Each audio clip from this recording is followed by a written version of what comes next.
As a rule, you don't become a TV reporter if you don't like the idea of appearing on camera. But the rush among journalists to appear on the Netflix series House of Cards is raising eyebrows and questions about the line between news and entertainment. Adam Riley has more. Welcome to the first Democratic nomination debate hosted by CNN. If that scene from House of Cards made you do a double take, you're not alone. That's real-life journalist John King playing himself, grilling fake President Frank Underwood and two other pretend politicians. You're very critical of the president. You say it's indefensible, what he has done. Unless you think that's just crafty product placement by CNN. Okay, guys, first poll's coming in. Most of them give Frank Underwood the win. Turns out there's a long list of journalists who've appeared in House of Cards, and it spans the ideological spectrum. He needs to read the fine print and start answering our questions. I'd like to begin with Claire Underwood, before you met your husband. If any of this is true, we're talking Congress, the White House, both parties. But should members of the political press really be playing themselves to entertain? Some say it's no big deal. As journalism professor Barbara Cochran puts it, if it's somebody doing what they would do in their workday life, it's not an ethical problem. Others are more skeptical. Excuse me, Mr. Vice President, but it's not just Republicans. That star turn by Morley Safer was too much for media critic Colin McLeod, who argues we need more journalists who take real news more seriously, not more journalists covering the story of Frank Underwood. Former network correspondent Brian Rooney agrees, saying the public already has difficulty discerning fact from fiction. When real reporters allow themselves to be part of fiction, the trust is shattered. If so, Congresswoman, are you there? House of Cards is costing a lot of journalists a lot of credibility.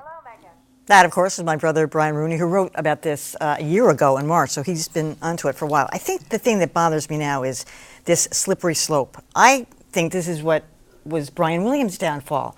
He started appearing on comedy shows. He started doing almost bits and routines with various, David Letterman, and then one thing led to another. He started exaggerating, and it was his downfall. This is what they call a slow burn.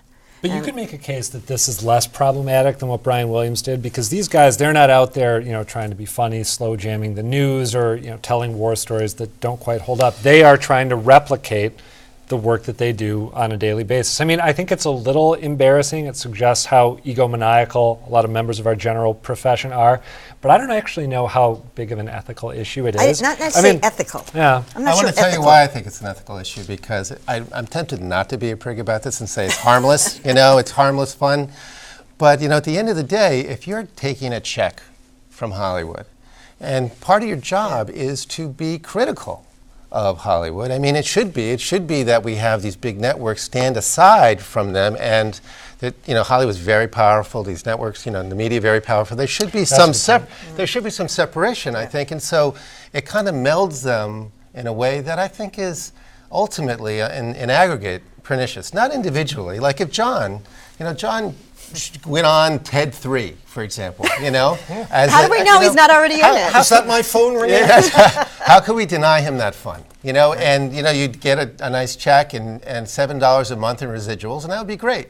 But if you have to comment and have an opinion about the Hollywood film tax, that might be an issue. I don't know. If you're starting to worry about corporate synergy, that's already there, right? CBS, Morley Safer works for CBS, and CBS owns Showtime. And, there are already so many blurred lines in terms of media properties and ownership that I think the public is able to make the separation. And I really think the journalists are able to make the separation too. Does anyone really think that Morley Safer is not going to go hard against the next corporate titan because he pretended to interview Frank Underwood? No, but you don't think it stabs at his credibility? I think it's embarrassing. But people have been doing this for so long. When there was a Murphy Brown subplot about it, ages ago. Walter I don't think this is really Cronkite on new. Mary Tyler Moore. Yeah. But don't you think there's a difference between a little cameo appearance like that Walter Cronkite? And these are like large parts. I mean, that debate thing went on for like 20 minutes. Well, this is a tough one. I'm kind of torn, I got to admit, because on the one hand, I prefer seeing real journalists and interviewers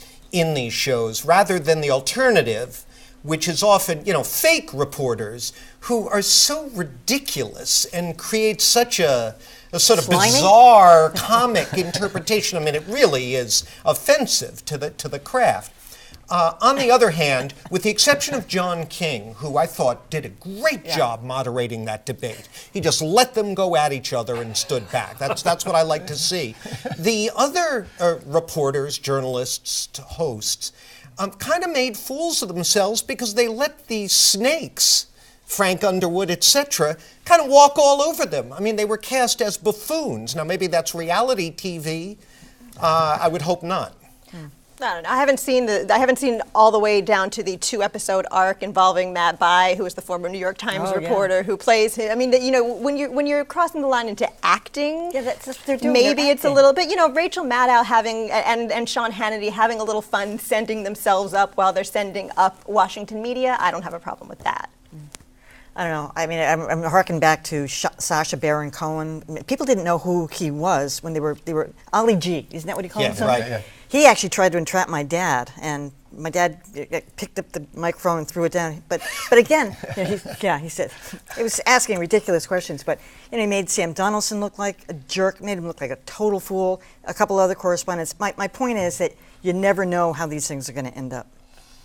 Yeah, I got to say, I don't think that you're going to get any professional journalists signing on to go on this show if they don't think it's going to make them look good. To John's point, maybe they didn't all acquit themselves well. But Sacha Baron Cohen was pretending to be a buffoonish, pseudo-journalistic guy interviewing. People didn't know who he was. Right, but I still think that's sort of apples and oranges. I don't know. I mean, he's not a real journalist who was degraded by his attempt to get an act. Could have been the same, and I'm making that connection with Brian Williams. I think it was part of what contributed to his downfall.